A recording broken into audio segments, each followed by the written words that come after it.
આપ જોઈ રહ્યા છો સ્પાર્ક ટુડે ન્યૂઝ। બાબર મુકામે જૈન સાધ્વીજીની છેડતી કરવાનો પ્રયાસ કરવાની એક ઘટના સામે આવી છે। સાધ્વીજી સાથે છેડતીના પ્રયાસને લઈને જ જ્ઞાનીબેન ઠાકોરે આ ઘટનાને વાખોડી છે। જ્ઞાનીબેન ઠાકોર દ્વારા આરોપીઓને તાત્કાલિક પકડવા માટે માંગ પણ કરવામાં આવી છે। ધર્મ પણ સુરક્ષિત નથી તેવું જ્ઞાનીબેન ઠાકોર કહી રહ્યા છે।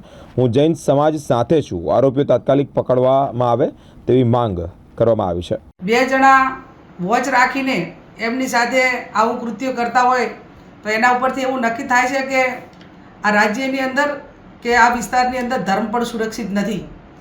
પશ્ચિમ બંગાળની ઘટના બને, સમગ્ર ભારતની અંદર કોઈ જગ્યાએ ઘટના બેન હાથે બને તો એનો વિરોધ હોવો જ જોઈએ, પણ મને એક એવી અપેક્ષા રાખું હું ગુજરાતના એક મહિલાઓ માટે સુરક્ષાની જેની જવાબદારી છે એ લોકો હોય, વિવિધ સંગઠનો હોય, તો આ સાધ્વીજી સાથે જે ઘટના બની છે એના સમર્થનમાં એમને ન્યાય મળે, વહેલામાં વહેલો અસામાજિક તત્વોને મોકળું મેદાન ના મળે અને કાયદો અને વ્યવસ્થા જળવાય એના માટે કરીને વિરોધ કરવો પડે તો વિરોધ કરીને સરકાર સુધી વાત પહોંચાડી અને ગૃહ વિભાગ છે એ વહેલામાં વહેલું મક્કમ રીતે પગલાં લઈ અને આ અસામાજિક તત્વોને ડાભવાનું કામ કરે એવી હું અપેક્ષા સમગ્ર ગુજરાતના બેન દીકરીઓની સુરક્ષાની જવાબદારી જેની છે અને આમ પ્રજા છે એમની પાસે હું અપેક્ષા રાખું છું।